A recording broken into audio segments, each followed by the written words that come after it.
electronic music that is usually at 140 beats per minute. Not often like normal instruments. It's just straight up synthesizing and using computer to make music. It's probably the most bass heavy music around because you're playing music, other people's music, and you can't really change it a lot.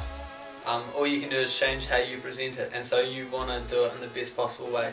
It has a build-up, it'll have a drop into like some kind of dub verse, another build-up and then a verse. A dubstep gig is a physical experience, and it's not just a musical experience. It's not just, you can't appreciate dubstep on a pair of iPod headphones or on computer speakers or anything. They're so accessible. Artists are accessible. You can go to a bar in Dunedin and see leading dubstep artists. I mean, when you go to a rock concert, you go to interact with the band people. When you go to a dubstep concert and the guy's behind a massive pile of decks or whatever, and you have an emotional connection, not with the music, but the people dancing around you, I feel, is more like, it's more of an environment feel on the dance floor. I think parties-wise, for students, yeah, it brings a whole different environment. I've never heard of any other campers who go have a party on the street and there's 3 systems set up with 3 different DJs going all night, hearing all the songs that you hear at a normal concert. I mean, that's pretty unique to me. I think it brings something else to nightlife as well.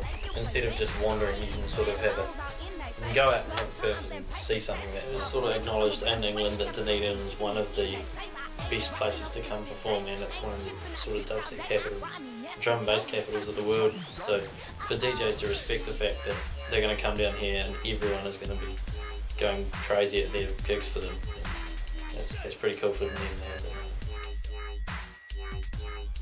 I aim to, I guess, to please people. Like, you want people to be happy, you want people to be raging, having a good time.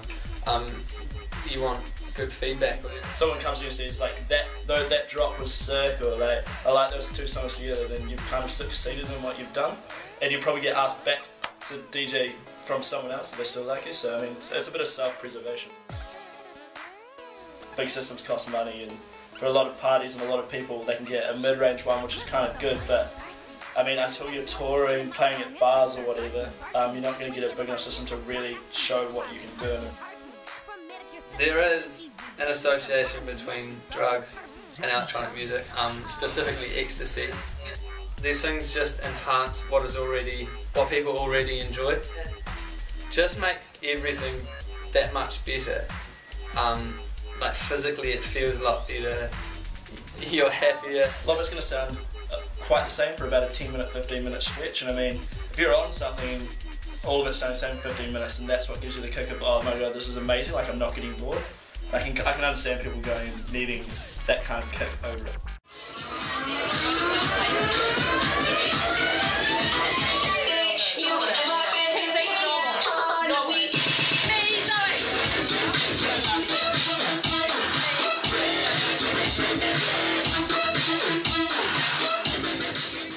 Anything that hits America is just going to get blown out of proportion, and this is, and like, good on it, you know. Like, I like it. I like this music. I want more people to experience it so they can, you know, get the good times that I've had.